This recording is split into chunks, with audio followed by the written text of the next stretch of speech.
Well, good morning, ladies and gentlemen. Good morning. And happy birthday. I have to say that I have never been to such a big birthday party in my life.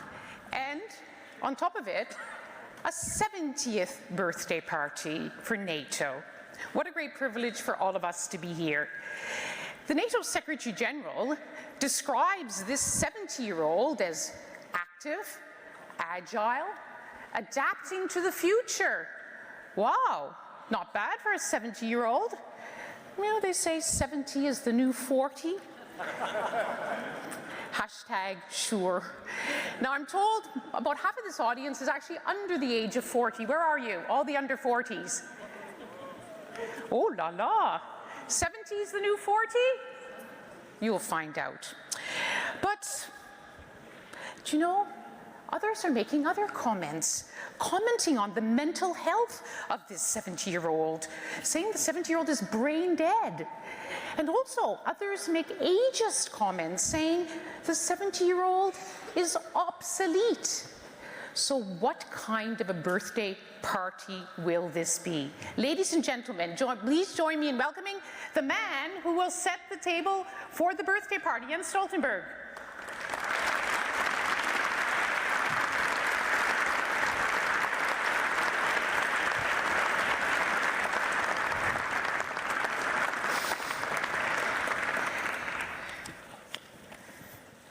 Good morning. Good morning. Happy birthday. Thank you so much, and happy birthday to all of you. Yes. And I must begin with the question I think that is on everybody's mind. And that How was your breakfast with President Trump? It was, as always, a great breakfast, and we had omelette and some sausages and brown toast and orange juice. So that was a great breakfast, and as always, paid by the United States. So we have fair burden sharing. Oh dear, yeah. Be careful. Yeah. I hope there was a bit of burden sharing there, and the Norwegians perhaps provided some sausages but a lot of words must have gone back and forth across that table. Let's just randomly pick three. Very, very nasty. That's how President Trump has described President Macron's comment about the NATO alliance, declaring it strategically brain dead. Now, I know Norwegians and NATO Secretary Generals don't use words like nasty, but at the very least, the comments by President Macron weren't nice. I have comment what he has said, and I don't agree. And I think that more important than that I don't agree is the fact that when you look at NATO, you see that we are actually delivering. We are doing more. We are acting together. We are proving every day that this alliance is agile, is active, and it's delivering. I have, for instance. So we have just implemented the biggest reinforcement of our collective defense in a generation since the end of the Cold War. For the first time in our history, we have combat-ready troops in the eastern part of the alliance. We have tripled the size of the NATO response force. We're able to reinforce if needed. We invest in high-end capabilities. We step up in the fight against terrorism in the new training mission in Iraq.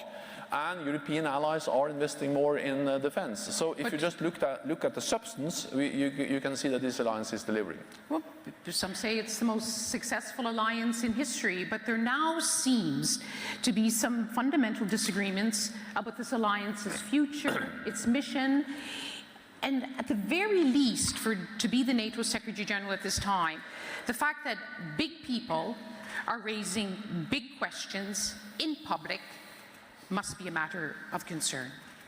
So yes and no, because let's deal with the yes first. Yeah, because yes, of course, we should never question the unity and the willingness, the political willingness to stand and together and to defend each other, because the whole purpose of NATO is to preserve peace, is to prevent conflict by sending a clear message to any potential adversary that if one ally is attacked, it will trigger the response from the whole alliance, and by doing that, we preserve the peace, we prevent any conflict. So let's be clear on this, because as you know, deterrence is not just a question of military hardware. You're doing well on that front.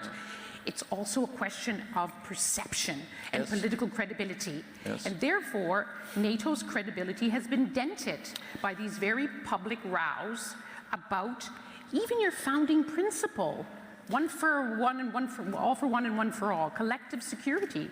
Yes, but then I think, but I also strongly believe that the best way of expressing this well is actually through what we do. Action speaks louder than words. And the fact that we have these troops in the eastern part of the alliance, for the first time combat-ready troops, which are multilateral, multinational troops, headed by or led by the US, Canada, United Kingdom, Germany, that sends a very clear message that if any of these countries are attacked, NATO is already there. It will trigger the response from the whole alliance. The Baltic expansion was a huge achievement, but you have President Erdogan coming, telling you that if you don't recognize his Kurdish enemies, the Kurds in Syria, as terrorists, he's going to block the Baltic expansion. Can you find a form of words to come out of this summit with healing that rift and keeping the Baltic expansion? It's well known that we have some issues related to how to designate the YPG, PYG, the organization in Syria. There are different views among NATO allies. But we have plans in place to protect all the Baltic countries and Poland and all other allies. And more than plans, we have forces. The fact that we have forces there sends a very clear message about our readiness to protect and defend all allies. And sometimes you also hear that the US is leaving Europe. That's not correct. The US is actually increasing their presence in Europe. It's correct that after the end of the Cold War, US gradually reduced its military presence. The last US battle tank left Bremerhaven in December 2013, but now the US is back with a full armored brigade and pre-positioned equipment for yet another brigade and even more. So there's more US presence in Europe, more US troops in Europe. I can't think about any stronger way to demonstrate US commitment to Europe than that. Okay, but let's do with it just one issue by issue. So, do you think by tomorrow, when the declaration of some kind is made, you will have found a form of words to resolve this growing rift with Turkey? I will not promise that, but what I can say is that we are working on that and that we already have plans in place. What we are discussing is the revision of plans. We are constantly updating and revising plans, but it's not like NATO doesn't have a plan to defend the Baltic countries. We have a plan, and as I said, we have the forces, and we have the presence. So I think that's the strongest expression of our collective defense, our commitment to NATO's collective defense goals. President Macron has defended his comments, and he actually says it's been a wake-up call for NATO, so it's been helpful. Others in the alliance look at it differently. They're saying actually his comments backfired because some big NATO partners like Germany doubled down on their commitment to NATO. How would you describe his intervention? We'll take, I know you can't criticize, let's just take the personality out of it. That intervention, helpful, a wake-up call, or backfired? No, I will not go into that. What I will say is that I don't agree. And then the most important thing is for me actually what NATO does. I expect. But did it force you to, for example, I understand there is going to be at this meeting. It's not a summit. There's going to be an agreement on a wise persons group to look at NATO's future strategy? What I expect the leaders to agree is that we will conduct a process, a reflection on how to further strengthen the political dimension of NATO. Exactly how we organize that, I expect the allies to ask me to put forward proposals. But the important thing is not exactly how we organize such a reflection. The important thing is that we reflect on not whether we need NATO, not the question of fundamentals of NATO, but that we reflect on how can we further strengthen NATO, especially the political dimension of NATO. And I think that's a good thing, because we are 29 allies from both sides of the Atlantic. Of course there are differences. It would be strange if 29 allies with different political parties, different history, different geography, always agreed on everything. But the lesson we have learned from history is that despite these differences, we have always been able to unite around our core task to protect and defend each other, because it's in our national security interest to do so. And we have to sometimes remember that it's not the first time there are differences between NATO allies. Going back to the Suez crisis in '56, or when France decided to leave the military cooperation in '66, or the Iraq war in 2003, and many other examples, there have been differences. But this alliance has shown incredible strength, resilience, and ability to deal with these differences without weakening the core task of this alliance. But still, you're absolutely right that NATO has had to deal with these challenges consistently throughout the decades. But there wasn't Twitter in 1956 or in 1966. There wasn't the kind of social media, which means our perceptions are forged by the fact that there's this instantaneous information, and this is something that every morning you wake up, you must wonder what's going to be on Twitter today. Yes, but I think you just have to realize that that's a different world, that's true. But if you look at, for instance, the opinion polls, especially in the United States, it's record high support for NATO. And not only in the public opinion in the United States, but also in the Congress. They have stated again and again the strong support for NATO. So there is this big paradox that while people are questioning the strength of the transatlantic bond on both sides of the Atlantic, actually there is stronger popular support for NATO than it has been for many years in most of the NATO allied countries, especially in the United States. Second, we are doing more together in North America and Europe than we have done for decades, with more US presence and European allies stepping up. You know, I'm a politician and I'm used to be criticized for having good rhetorics but bad substance. In NATO it's the opposite. We have bad rhetorics but extremely good substance. And that's a good thing. Let's take some questions from the audience. The lady in red and the man in blue. I'm Patricia Sasnal from the Polish Institute of International Affairs, and I want to ask you about the substance, Mr. Secretary General. It seems to me that there is one country behind the controversies in the political lack of cohesion within NATO, both when it comes to President Trump's criticism of NATO and President Macron's ideas for NATO in the future, and that's China. So my simple question to you is what is NATO's idea for China? And it's on the agenda for the first time in a NATO meeting. Yeah, China. so I think the answer is that it is a very important thing that we have agreed in NATO that we need to address the rise of China together.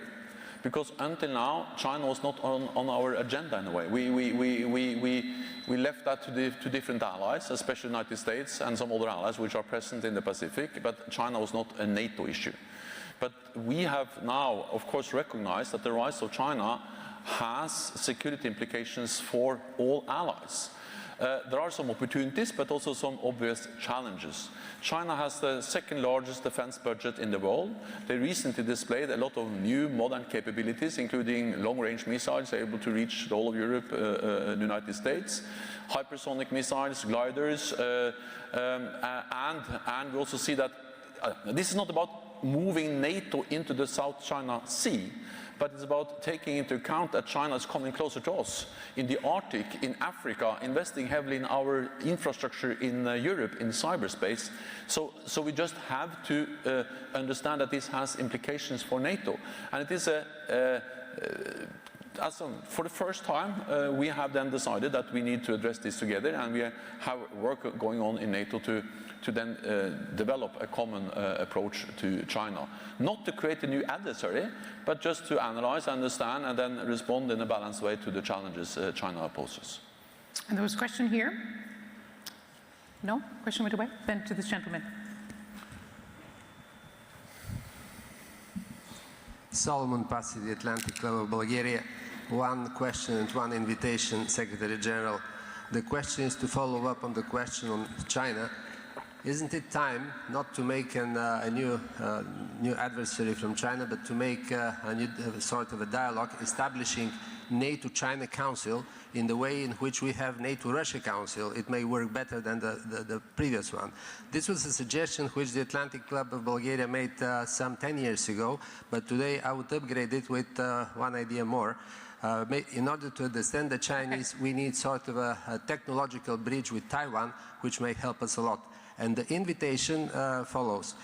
Since Lord Carrington, your predecessor, you are the first Secretary General of NATO who hadn't had the chance to address the Atlantic Club of Bulgaria. Okay. I was not persuasive enough, so I make use of this occasion to invite you to address the Atlantic Club of Bulgaria, like your first predecessor, Werner, did. All 500 of us will be there, don't worry. Okay. Okay, but I recently visited Bulgaria, so I have to come back, I understand. Let's just get a sprinkling to see what the mood is in the audience. Can we get a microphone? The gentleman with the people think it's an auction here with their papers in the. I'm Harlan Ullman with the Atlantic Council. Secretary General, thank you for your comments. As you know, NATO spends about 15 times more on defense than Russia does. Only 4 NATO states physically border on Russia, 6 if you count the Kaliningrad. So I'm wondering, why is spending more money going to make NATO more secure? And spending more money really doesn't address what I think is a primary Russian threat, namely active measures. Could you comment on both those, please? I didn't get the namely active measures. Active measures. Why spend more? So let's take first the issue of a NATO-China Council. We don't have any plans to establish a NATO-China Council, but we believe in also, of course, also have political contacts with China. We have some military lines of communications. The Deputy Secretary General, the former Deputy Secretary General, visited China, I think a year ago or something. And of course, we are not going to establish a new adversary, but we just have to take into account that the rise of China has implications for our security, and we're now analyzing and addressing that together. On defense spending, you know, I'm always a bit careful about these figures, partly because, you know, when you compare NATO defense spending with Russia defense spending, you use market prices for currency. And you don't take into account the huge cost differences. So of course the cost for a soldier and officer in Russia is totally different than the cost in a NATO allied country, or in Norway, or in the United States, or Britain.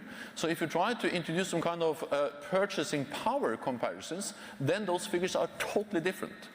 So I'm not saying, I'm only saying that to find precise and accurate ways to measure is not so easy when you compare so different economies with so totally different cost levels. Second, NATO's increased defense spending is not only about Russia. It's correct that it was triggered by the fact that Russia used military force against neighbors in Ukraine, in Georgia, but also by the fact that we had to step up in the fight against terrorism. It was a big military undertaking to liberate all the territory that ISIS controlled in Iraq and Syria. And we need to respond also to new threats, including in cyber. We need high readiness of forces and all that. So we all reduced defense spending after the end of the Cold War to record low numbers. But then when we do that when tensions are going down, we have to be able also to increase defense spending when tensions are going up. And 2% is historically not that high. During the Cold War, it's more like 3 and 4%. So yeah, I think it's the right thing to do, and I welcome the fact that actually allies now are increasing. When we made the pledge, 3 allies met the 2% guideline. Now 9 allies meet the 2% guideline. All allies have stopped the cuts. All allies are increasing. And the majority of allies have plans in place to meet 2% by 2024. So this is a huge difference. And that shows that NATO is delivering. We are agile and active. You've often said, Secretary General, that there's a 2-track approach to Russia, dialogue and deterrence. Yeah. Some NATO members are saying there should be more dialogue. Do you think the balance is right now, or is this something you think should be discussed here in London or outside London? So first of all, I strongly believe in this dual-track approach because I think there is no contradiction between deterrence, defense, and dialogue. Actually, I believe as long as we are strong, as long as we are firm, we can also engage in a dialogue with Russia. And I say that also because that's my Norwegian experience. Even during the coldest period of the Cold War, we were able to work with Russia on issues like the delimitation line in the Barents Sea, fishery, energy, environment, many other things. So it's possible to make deals with Russia. And I strongly believe that NATO and NATO allies can do the same. I agree. Also, we need to deliver on deterrence and defense, and we are delivering on that. But at the same time, I think that we could do more and should do more on dialogue. This is partly to try to strive for a better relationship with Russia, but even if we don't believe that we are able to improve the relationship with Russia, at least in the near future, we need to manage a difficult relationship.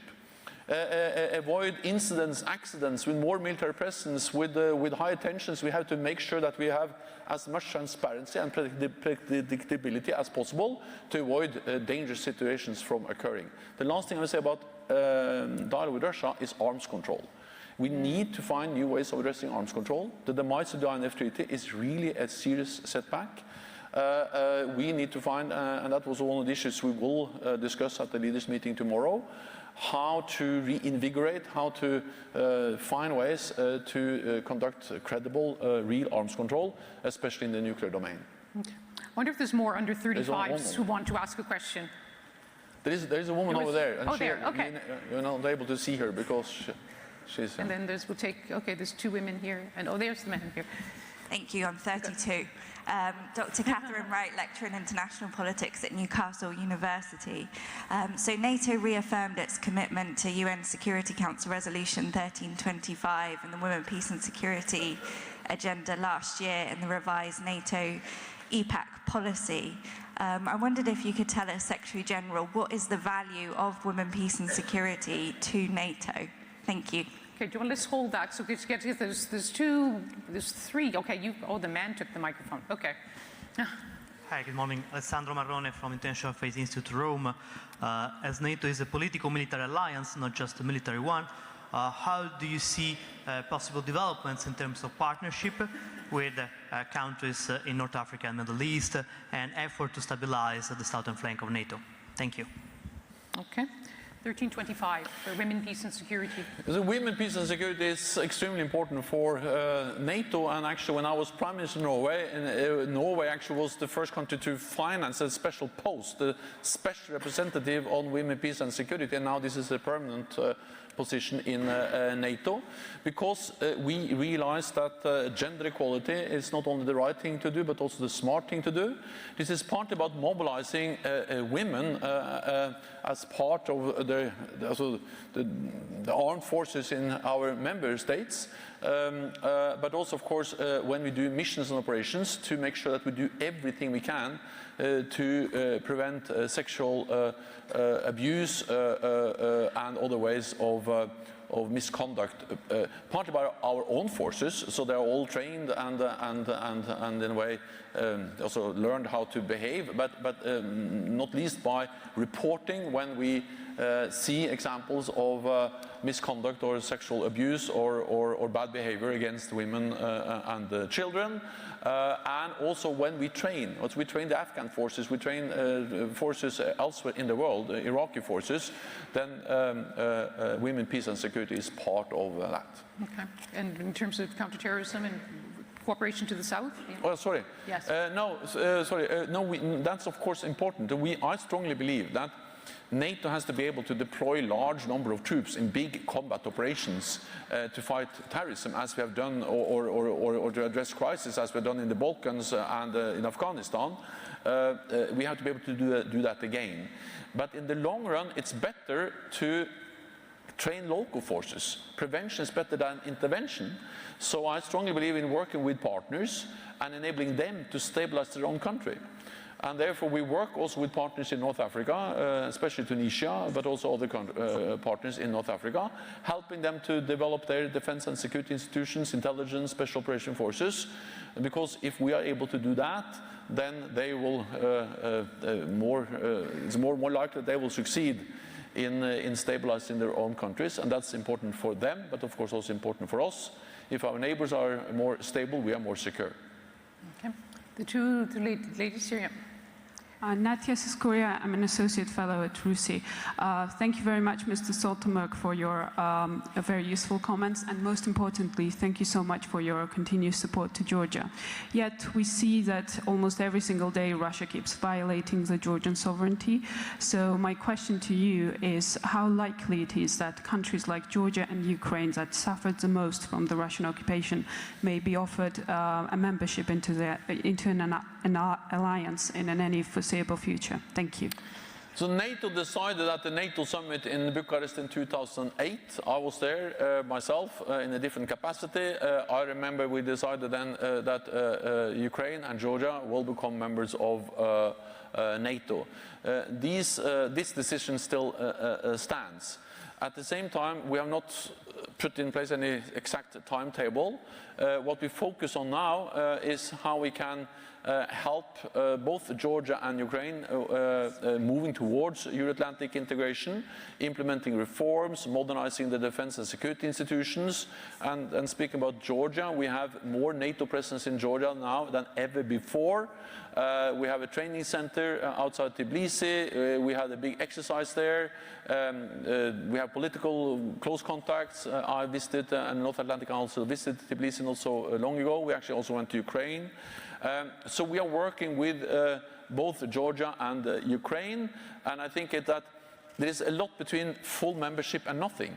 And what we do is that while we are helping Georgia and Ukraine moving towards NATO, we are also delivering more cooperation. That's good for Georgia and Ukraine, but it's also good for NATO, because Georgia and Ukraine participate in NATO missions and operations, for instance, in Afghanistan. Okay. It's fantastic there's so many hands going up. This is truly the spirit of NATO Engages, but sadly we have 4 minutes and 18 seconds to you. Thank you very much, Elena Melikishvili, political scientist. My question is about 2%. You say 2%. I think it's more quantitative measurement, and it has taken a lot of attention of NATO member states, though you kind of underestimate the importance of qualitative aspects and qualitative feedback you need from your previous operations in terms of, as you said, managing difficult relations with Russia, and also, as my previous colleague said, about active measures. So how helpful is it to talk about quantitative metrics when we have qualitative problems? Okay. Thank you. Qualitative versus quantitative. Also, we need both. And what we agreed when we made the pledge to invest more was that we agreed to spend more and spend better. So therefore, this is part about spending more, investing more, but it's also about spending better. So we also agreed, for instance, that we should invest more in research and development. We had this 20% pledge that 20% of the defense budget should be allocated for research, development, and investments in new capabilities. So we have to do both. But I think in the long run, it's obvious that you cannot get more out of less. So we could not continue to cut. You need input to have some output. And the problem is that, of course, I agree that it is quality, it is the output that matters at the end of the day. It's harder to measure output, so therefore I think it's important that we focus on both on quality, but also on the need for having more resources. And the good thing is that that's exactly what NATO is doing now. Okay, there's a question over on this side.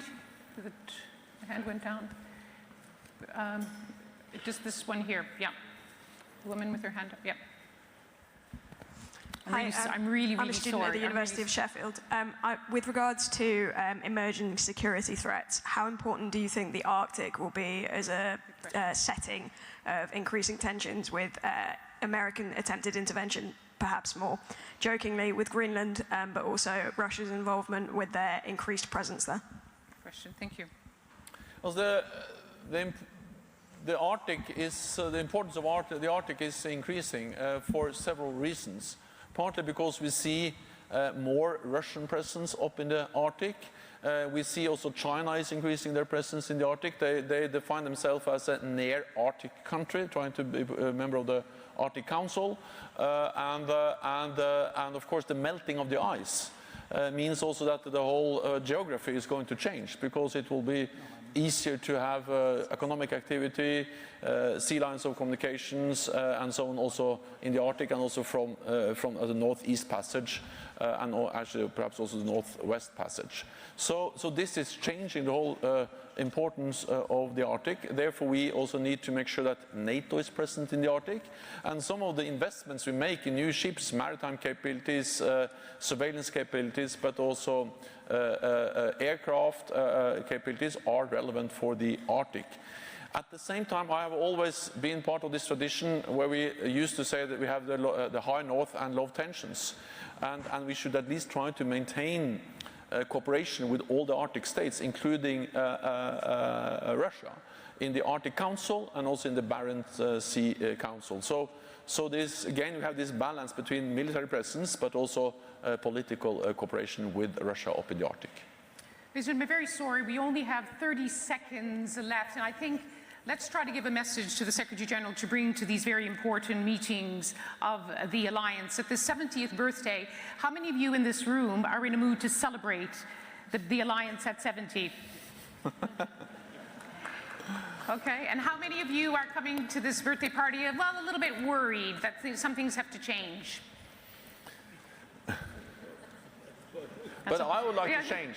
Yeah, NATO has to change. Just one last word from you. I mean, if you Google NATO 70th, the words which would come up on social media would be muted celebration, dysfunctional family, fractious, headaches for you. What words would you use to describe this moment in light of both the challenges and successes at your door? That NATO is the most successful alliance in history because we have always been able to change. And as long as we continue to change, we will continue to be the most successful alliance in history. So I'm extremely in favor of change. You ask people whether they were in favor of change or were in favor of celebration. Also, I'm in favor of change and celebration.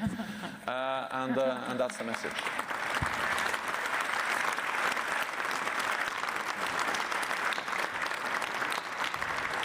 Happy birthday. Thank you for joining us. Thank you so much. Thank you.